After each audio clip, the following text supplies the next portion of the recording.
How many of you heard about Wolong? Do you have any idea where Wolong is? Well, that is well beyond Arunachal Pradesh, a small little place, which is very, very important from India's point of view. The Battle of Wolong, where a handful of Indian soldiers defended our country. And it's very, very important. We're going to find out, we're going to dig deep into the Battle of Wolong to find out what happened during that time. Brigadier Kuldeep Singh Brar, Vishish Seva Medal, is here with us at the moment, and he is a veteran of many battles, and he's the man who fought that war. So you're going to find out from an eyewitness's account. He's been very kind enough to gift us this book. This book contains all details, not only about the Battle of Wolong, but also about other insurgencies and war. Brigadier Brar, welcome to ANM News. Thank you. Thank you very much for sparing time for us. Thank you. I just want you to recollect what exactly went on during that time and how old were you? You're a budding young soldier, raring to go fight for your country. So where were you and how you moved along, and how old were you at that point of time you started this? I was, my battalion was 4th Battalion, the Dogra Regiment. We were half long. We'd come back after 2.5 years insurgency in Nagaland, and we were awaiting our move to Dehradun as a peace station. And I was a lieutenant, an intelligence officer and motor officer in the battalion. In 1962, September, October onwards, we were reading newspapers every day. The things were hotting up along the borders, and the balloon may go up any time. So it happens that by about 4th week of October, we got a warning order that our battalion has to move to Dimapur as a concentration area, because by then Namkachu and Wolong and Rizangla, not Rizangla, but other places in Ladakh were prominent in the newspapers. So we reached Dimapur by about 31st October. The war has already started by that. War has started 10 days earlier. Okay. By 20th October, they had attacked Namkachu, and the Chinese had come along the Kibithu border, McMahon line, and after the firefight, they were at the gates of Wolong by then. And there were various brigades who were conducting the operation there. Initially, our battalion got orders to go to Tezpur, to be ready to go to Sela as part of 4 mountain division. That order came on the 5th November night. So the battalion commander, Lieutenant Colonel R.S. Patania, prepared the advance party under our 2IC. About 100 strong advance party left Dimapur by road early morning of 7th November. You were there in Dimapur at that point of time? We were there and preparing, cleaning our weapons, doing our sort of drills, battle drills, so that whatever fight we have to do, defense or attack, we should be ready. How many of you were there? Our battalion had these 4 companies, the support company. Leave party hadn't come yet, returned yet. I mean, by the time they got the orders or the radio and the trains were chock-a-block, they took time to reach. So by that time, the battalion had about 500 all ranks, including administrative and other people. Each rifle company had about 80 men, the bayonet strength, and others were support.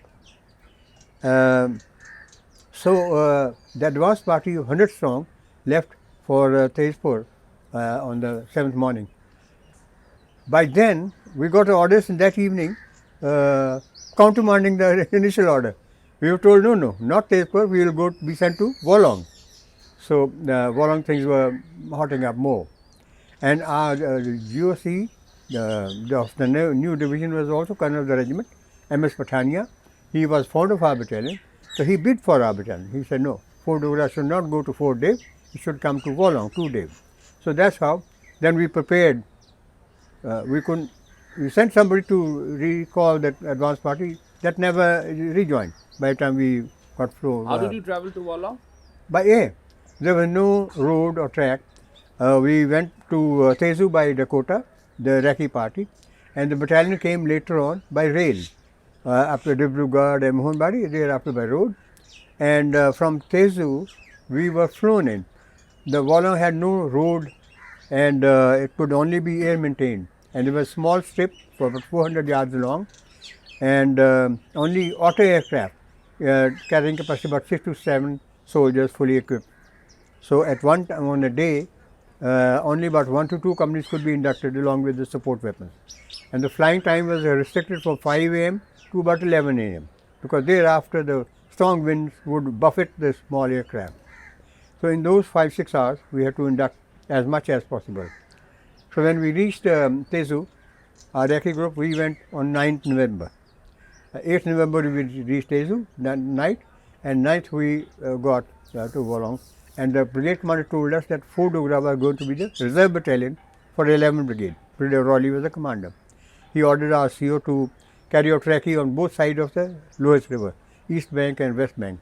Greater number of positions were on West Bank. By then it was clear the Chinese main emphasis will be attacking along the West Bank. So that happened on 9th November. So you reached Wolong then? Reached Wolong. Why Wolong was so important from India's point of view? Wolong was a very ancient, age-old route for trade between Tibet and India, and it was an important staging post for both the Tibetans as well as the British. When they came in, they realized that this is an important center. Although the Mishmi huts were very few, very small hamlets, not much they were, but valley was very nice, and there was no bridge. The river flowing was not fordable. You couldn't cross it even in the driest period, and only twined bridge with a rickety steel wire rope. One man could cross at one time. At the most, 100 men could cross in a whole day. So movement across the river back and forth was also very time consuming. When we reached the 9th November, things were hotting up more. 4-6 were there, 6 Kumaon had been ordered on 10th November to attack Yellow Pimple, a high hill which are overlooking the defences of brigade and also the ALG, this airstrip. So he ordered that Tray Junction be secured. From there, the 6th Kumaon should launch attack on Yellow Pimple to dislodge the Chinese from there. Thereafter, they were to take Green Pimple, which was directly dominating the ALG. Can you recollect one day in your life in Wolong, how you as an individual, as a soldier, moved on? When we went for recce initially, on 10th November on, or 9th on, we used to walk up to the forward defences, ladders, Maha Plateau, one by one each day, and seeing the Sikhs, the soldiers and the Kumaon and the Gurkhas. Were you armed? We carried arms, but they were under shelling. The Chinese position was just about 1,200 yards across, Ashi Hill, which was their base where they were building up their strength behind that little hill. And there were the daily clashes with the Sikhs and the Gurkhas. So we were carrying out recce in case we have to replace the Sikhs, what are the positions that we should take. So we used to go in the morning and carry out recce from one hill to another, one position to another, and come back to the base by night. And you're waiting what would be the orders next. So when you went to carry out a recce, did you come under fire? At one time, or twice actually, when we were still carrying out recce at Maha Plateau and Lakshman Ridge, and the shelling started. So we stopped our recce, stopped our movement. We took our position in the communication trenches and the bunkers. And when the fire lifted, then we could move around. Of course, you are not exposing yourself to Chinese all the time. Chinese could see, so you have to go through the communication trenches, which are deep enough to conceal your movement. What was going through your mind at that point of time? That we would do whatever we are told. If we have to stop the Chinese, we will stop the Chinese. We have to attack the Chinese, we will attack the Chinese. Later on, did you had any intel as to how many were the Chinese? What was the strength of their troops? The brigade commander's estimation was initially, when the Chinese contacted the Wolong defences on 25th morning, there was one regiment, that is 4 battalions, about 4,000 strong, and they could not make headway. At one stage, we are told later on, it was found out from the communication when we monitored there, that the Chinese regiment commander said, I cannot make headway here, it's like a tiger's mouth and we are suffering casualties, permit me to withdraw. So the Chinese Military Commission High Command said, no withdrawal, we will send a reinforcement. He was sacked, he was fired, Chinese commander, thanks to the Sikhs and the soldiers, the Gurkhas and the communists' defensive battle. And but they kept sending reinforcements. So So it is easier for them to send reinforcement than for us to send reinforcement from yes, because their road came up to Rima. Rima to Wolong was about 20 kilometers. I mean, a little more. So it was 1 or 2 nights march at the most. And our one of the positions of 6 across the river, high plateau, could see, not directly, but could make out, because at night the Chinese columns who came up to Ashi Hill from the rear areas, they used torches. So they could count that, okay, 500, 400 or 300 people are coming up. So we knew that the Chinese were building up. So brigade commander initially thought it was 1 regiment or 4 battalions or 1 brigade, which our strength was good enough to stop them. But by about 10th November, the information started filtering in from the information of high plateau. That means he was building up another 1 or 2 more regiments. But ultimately we found out it was a whole division. 15,000 more soldiers were coming in between 1st November and 10th November. So it was a division plus, and ours was the brigade. That's why the brigade commander in early November or in the first week had put in a bid for our 4th battalion as the reserve. Then in case we have to reinforce a particular position or retake or counterattack, the 4th Dogra would be ready. Unfortunately, the battle situation, as you would know, learn slowly, gradually, it ran so fast. It outstripped the planning of our commanders. Yet, Brigadier Royley was a very sharp, very able commander, very professional and very brave. He decided that if he did not remove the Chinese from Yellow Pimple and Green Pimple, then he would not be able to hold the defenses at Wolong for long. So he had to remove them.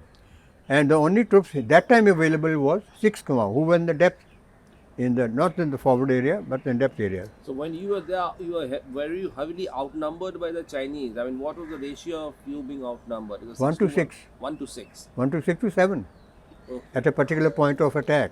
So I mean, they were outnumbering us. 1 to 7 you are outnumbered. You have to defend the Yellow Pimple and no, we have to defend Tri-Junction and and other Lakshman Range and Mahaplateau and ladders. otherwise they will come into Wolong, and from Wolong they can come into Arunachal Pradesh. Of pretty course, at the easily. plains. So that is the most important part, is to defend the Tri-Junction and not to allow them to come to Wolong. And That's defend the- Wolong, yes. That is the most important part. True, true. Then what happened? What happened was then 10th, he gave orders to 6th Command to launch attack on Yellow Pimple to dislodge the Chinese from there. The 6th Command had only 3 companies with them. 4th company was occupying a very important bridge, which was covering the approach from the Green Pimple to brigade headquarters location in Wolong, because that company could not be lifted. So he thought that he will be able to get Fort Dogra in time, but the Chinese outpaced us. I mean, Chinese were already brought in the division, and they were to attack us, final offensive, on 18 November. With the communist attack going on 14th, they preponed their plan of attack to 16 November. I'll come to that shortly. So 10 November, 6th Command started gathering companies from across the river, from here, and the movement in the high mountain is very slow. And you are going from valley floor about 3,000 feet, 5 feet high elevation, going up to 12,500 feet, and all ascent and no road really. So you are carrying heavy load. So sometimes it will take 24 to 36 hours to reach those heights from where you have to launch an attack. By 13th November, they had concentrated the 3 companies, and that's communists. And they launched attack on 14th, which after 4 hours of severe fighting by the communists, they could not destroy the Chinese because they were dug in. Chinese anticipated, I think. They could see that things are building up all over the place. Their patrols were also giving them information, I'm sure. Their observation posts were giving them information. And when you dug up on the top hill, height, and you are attacking, the Indians are attacking from here, So you can see them. Here, and pot shot. So it was a very, very tough battle. But you held on. no, he held on. Chinese held on. Okay. But Raleigh could not help it because he had to take this chance to remove the Chinese from there. But it didn't succeed. By the evening, the Chinese had got another battalion up there from the company, from the Ashi Hill, and launched a counterattack, severe counterattack at night, and pushed the Chinese, the commandos all the way back to Tri Junction. Now that's what happened to them. Now I come to my battalion, Fort Dogra. Fort Dogra was being brought in as a reserve. On 13 November, we got the airlift. Before that, we could not get the airlift. Two companies arrived, Alpha and Bravo. Alpha was that time the commander did not know that commander will not be able to dislodge the Chinese on 14. So he sent Alpha company to ladders forward to relieve one company of Gurkhas. And second company was split three ways. One platoon relieving a Kumaon company at firm base on Avalanche Ridge. Second platoon also relieving some command troops. And third platoon went to Tri Junction as part of the 6th Kumaon firm base to help them under their command. So these two companies were split like that. So basically assisting the existing infrastructure. Yeah, everything. And the next day, 14th, the third company arrived, Delta Company. Initially, they were told to carry out this artillery ammunition across the river, dumped there. Because by the time the attack went in on 14th morning, 9:30 a.m. or something, the result of attack was not known till about 3 p.m. By 3 p.m., brigade commander was at Tri Junction. Very brave man. He was watching the battle and in fact, in a way, overseeing and telling, okay, dig down, keep creeping up, in the hours of darkness, try to go up. The Chinese were smarter and stronger. They brought in the whole battalion and pushed the whole, actually the two companies and there's another two platoons were sent by the commanders. So about 7-8 platoons, very heavy casualties. And by the night, out of 200 people who went in attack, only 90 could return, 90. 110 were either missing, killed, wounded, wherever. So, and Tri Junction was in the danger of being overrun. If they had overrun Tri Junction on the 14th night, they would have rolled down to Wolong, and then the game would have been up very fast, very quick. Then what happened? Then what happened was that Raleigh from the top said, okay, Fort Dogra, not to relieve anybody else, start moving to Tri Junction and relieve 6th Kumaon. So you're fortifying Tri Junction? And also are defending, so that we defend and relieve. Kumaon had suffered heavy casualties. They were in no shape to hold the Chinese for long. So the war started at Tri Junction then? War continued. I mean, Tri Junction, yeah. The severity of battle came to Tri Junction. And the Chinese were at, when we reached there, 40 to 50 yards from Tri Junction. Of course. So you can see the Chinese on the other side? Yeah, they were behind rocks. Sometimes when they got closer, then we shot them up. Or when we tried to evict them, they shot us up. So the communists did hold the Tri Junction. I would say they suffered casualties for 24 hours. They did not allow Chinese to overrun Tri Junction. In the meantime, the Delta Company that had landed on the 14th night, Colonel Patania left with Delta Company, whatever company was available. I was a battalion intelligence officer. The job of IOA is to navigate the battalion, to guide the battalion. So I was in the lead at Delta column. And with the orders to Alpha Company, come back from ladders, 6-7 hours march, and then start moving to Tri Junction. And next company, Charlie Company, was to land the next day, 15th. And they arrived later on at midday. In the meanwhile, the fighting was going on in Tri Junction? Of course.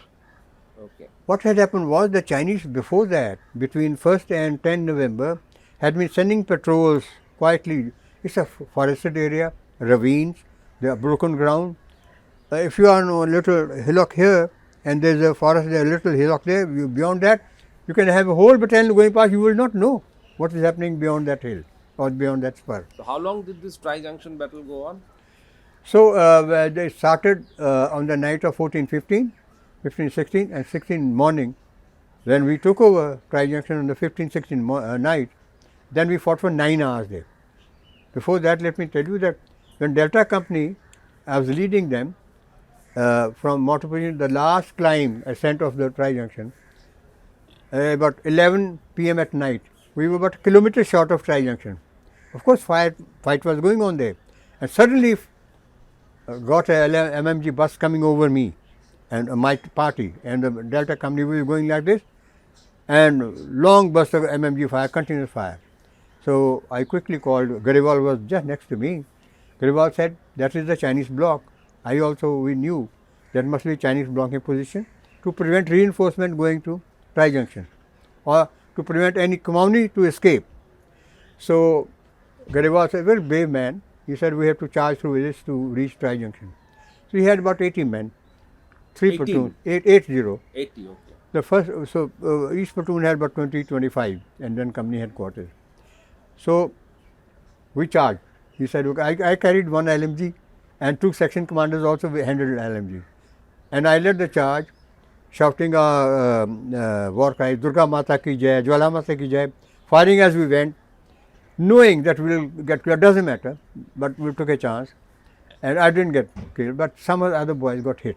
And out of the 2 platoons, only about 35 could reach there, but 1.5 platoons, 2 weak platoons. The Chinese were stunned, they had made way, and so we could surge up. And by the time they recovered their wits, they quickly closed the gap and prevented Garibal's 3rd platoon and Colonel Patana's group to reach up. So they were cut up there, we reached there. So Garibal was briefed by Colonel Madia, and then for the next 9 hours, it was a very grim battle with the Chinese. And the last attack, the serious attack came from them 7:30 in the morning for 1 hour, and with a very severe bombardment, massive bombardment, and in which I got killed, not actually wounded, and some of the boys got killed, and Chinese got close, and they quickly fired with the LMG and killed them and dropped them. By 8:30, most of our LMGs were knocked out. Only 3 LMGs remained active out of 8, 9 LMGs. Your LMG was working? No, mine was working. But in that attack, that got also knocked out. Okay. So, and grenades had finished, 2-inch mortar finished. There was no artillery support. We only fought with the rifle platoon weapons, infantry platoon, no artillery. And they had a huge number of artillery guns, mortars, and the other guns. So 8:30, the Colonel, CEO of the 6th Mao said that will not be possible to hold the Tri-Junction any longer, because more than 50% of our soldiers had been killed, and most others were wounded. I was wounded, Garibal was wounded, but we were able to move around and buck up the boys, cheer up the boys. Then he said, okay, pull back to Japak Luhat Junction, down to the valley. So Garibal asked him, requested him, sir, you leave first, we'll cover up, we'll give you the cover. So he left about 25 Kumaoni, the remnants of his battalion, at about 9 o'clock. 9:30 he told me, Kuldeep, take your 6. I had 6 survivors left in my platoon, of about 25, the Bravo Country platoon. So he said, 9:30 you leave and go to the junction, Tri-Junction, the bottom, at the Lohet Yapak Junction, and tell the CO this is what has happened here. And he said he would cover. They were covering our withdrawal, pull out. By after 10 o'clock, I could hear when I went down that our LMG had stopped firing. That means the Chinese had made a final assault, overwhelmed his position, and he was probably incapacitated, and the guns were not firing. So that's how the bloodiest battle of Wolong, of the Eastern Theatre, ended at Tri-Junction. Fought nearly 48 hours. Now tell me one thing for the understanding of us and our viewers. How important was this 48 hours battle? It was very critical, and if we had not fought there that long, they would have come down much earlier, and they would have trapped 11th Brigade, and the 11th Brigade would have suffered the same fate as 7th Brigade in Namkachu. If you remember, the J.P. Dalbois, brave man, and that brigade was encircled with the blocks from behind, and then most of them were killed or taken prisoner. Here in our case, after our fight at Tri-Junction, when we took over from Kumaon, the other position was at Firm Base, down Avalanche Ridge. Firm Base was place that straddled the Avalanche Ridge approach to Yapak Lohit River junction, where the Chinese had planned to put a block there. The Chinese had earlier, the division commander had planned that he will put a block there with a battalion or something and bottle up the brigade and bit by bit either shoot them up or trap them or take them prisoner. He wanted to decimate 11 brigade because Mao Zedong's directive was destroy Indian army formation and units. You don't worry about the real estate, not to capture a place or something. Your aim is how to trap the Indian formation and unit and destroy them, capture them or destroy them. So, firm base was held by one of our Subedars, 27-year-old war veteran of Burma, J&K and Nagaland, Rasachan, very brave person. So, on the 16th morning, he had already undergone 2 attacks of the Chinese and repulsed them with his 1 platoon, and our doctor had also put up his medical bunker there, treating the wounded soldier who came from Tri-Junction. By about 11 o'clock or 11:30, he got a message from brigade headquarters in Wolong, abandon position, go to Yapak Lohit Junction. Very brave, loyal, determined JCO. He said, how can I go? My CO Colonel Pathani is still ahead. My battalion is still here, Delta Company, Alpha Company, bro. I will not withdraw unless they come. So he did not withdraw. He did not abandon the position. So when the Chinese overran Tri-Junction and you withdrew to Wolong, was that the end of the thing or? No. Battle continued till evening of 16th. Okay. Now, this was not a battle in isolation of a Tri-Junction or Avalanche Range, because the rest of the places also, one brigade was tackling Tri-Junction, Avalanche Ridge and all these positions. Second brigade was tackling West Ridge and other positions in depth. And also the fourth position in the forward position, Ladders, Mahaplateau, Lakshman Ridge with the Gurkhas. So all these positions were being tackled at the same time with the Chinese. It was incredible that firefight was going all over, the whole brigade side. Did you manage to stop them? Yes, only partly and for a while, not the whole while. Okay. You can see this map. This is Ashi Hill, that's the Chinese base. Tri-Junction is here. Okay. So, one brigade was attacking to capture Tri-Junction. Then he was to go along the Avalanche Ridge and put a block here. Okay. Lohit River, Yapak Nala Junction. And Hevlang is this way. Okay. And this was the Yellow Pimple. When the Communists attacked here and they could not succeed, they were pushed back by the Chinese all the way to Tri-Junction. The Green Pimple also then had another brigade which was knocking off this Kumaon company at West Ridge, and they wanted to get to Wolong ALG, so that they can take up ALG and then stop any flying in from the aircraft. And third brigade was already, this is the forward positions, Ladders, Mahaplateau and Lakshman Ridge. And there were also fight going on here. And other brigade, third brigade was across the river, High Plateau, the Sikhs, Dong Plateau and Dong Hill. Got it. I understood. So the firefight was going all these places, the vicious fighting. And our soldiers, we knew that we were going to die. When we went up to Tri-Junction, we knew that we may not come back alive. How did the war end? So the firm base was the last position to fall. Rasanchand did not abandon, and he died fighting. All wipe out, last man, last round. When I went back there after 3 months to recover their bodies, I was stunned to find Ratan Chand, Dr. Subha and 26 other soldiers of his platoon, all of them recovered from the bunkers with the heaps of cartridge cases lying there. The entire position had fought last man, last round. With the result, the Chinese were prevented from putting a block there at Tri-Junction. And that is the most important thing. Important, and consequently, the brigade could pull through, escape through that area. And that's the from various positions, from the Sikhs and other places. And that's how when this was That's where the 16th, 17th night the war ended.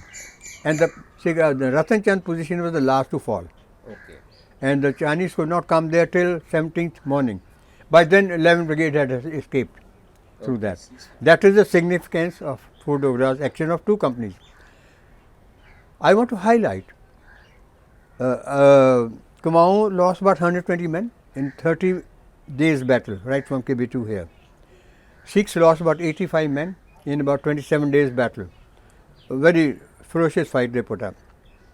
We lost 109 men in 24 hours battle. 109 men. 42, 45 Delta Company boys killed, and similarly Bravo Company at firm base and various places, and other company, Alpha Company and others. And so 109 killed and 23 wounded.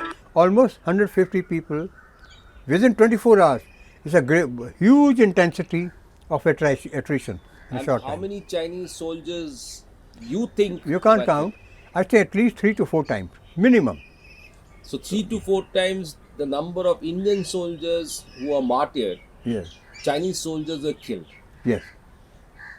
So and you managed to hold them back. Then there was the end of the war, and they could not overrun Wolong. No, they did. By the evening, they had overrun Wolong, but Wolong to that Yapak Lohe junction is about 5-6 kilometers. Okay. So there were some, when the people withdrew, our Sikhs and Gurkhas and Dogras and all, it was a fighting withdrawal. It was a section, platoon, group fighting back at the Chinese. Some people are getting killed, some people are delaying the Chinese. So the Chinese are getting delayed, also getting killed, and our Indian soldiers were pulling out, also getting killed in the process, some of them, but otherwise able to make way. So the Chinese were delayed from entering Wolong till the night of 16, 17. Okay. And Wolong to this Yapak Lohe junction, which is the checkpoint of the brigade, is about 5-6 kilometers. You can't make it in one night again because there was shelling going on and other stuff. They only could come to the next day. By then, these people streams coming from our 11th brigade and going through that and escaping through that junction. Okay. And thereafter, of course, the brigade pulled back stage by stage. One battalion holding a delaying position to keep the Chinese at bay, so the Chinese don't overrun this column that is going, the brigade column. And then Dogras, Sikhs and Kumaon took turns. And the Chinese gave up the fight. Beyond Yapak Lohe junction, they could only go about 10 kilometers. And by then there also the things were on. I mean, they suffered huge casualties. They were not able to pursue the operations further, offensive operations. So that's why we put a block of that division commander was humiliated and disgraced by the Chinese Military Commission, that why did you not trap 11th Brigade? Why did you allow them to escape? So at the moment, as of today, we have Wolong and the map, the places, the tri-junctions and other places with us. Yes, and we are strongly held, holding strongly. We learnt a lesson.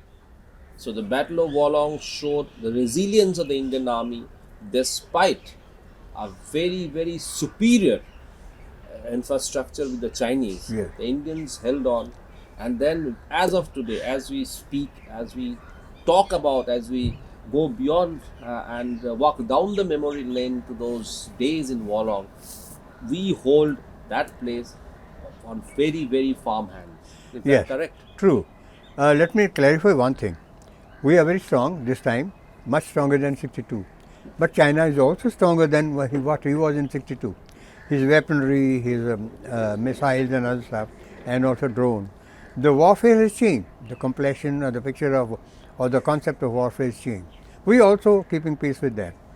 So our people are aware what they are to contend with, what they are facing.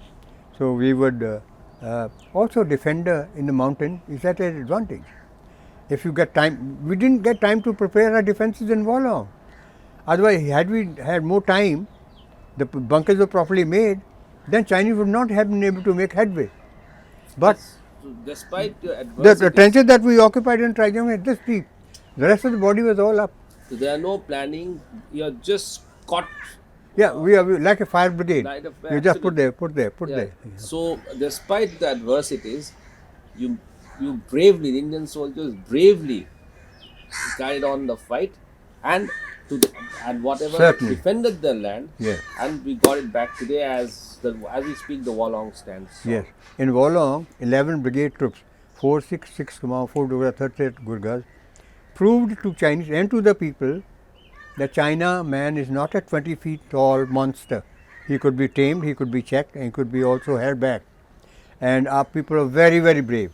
At Time magazine had said that Indian troops in Wolong lacked everything, but not guts. They had abundance in guts.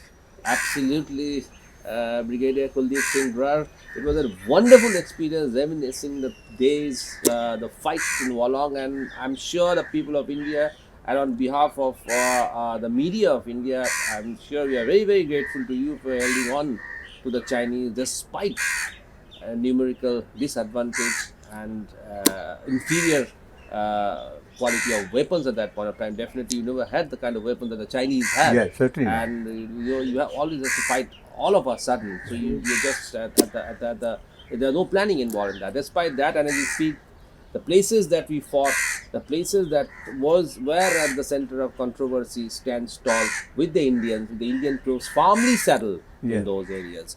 So that was what we heard from the horse's mouth, from a person who fought the war then, braved the bullets of the Chinese, killed Chinese soldiers despite so many difficulties, so many adversities.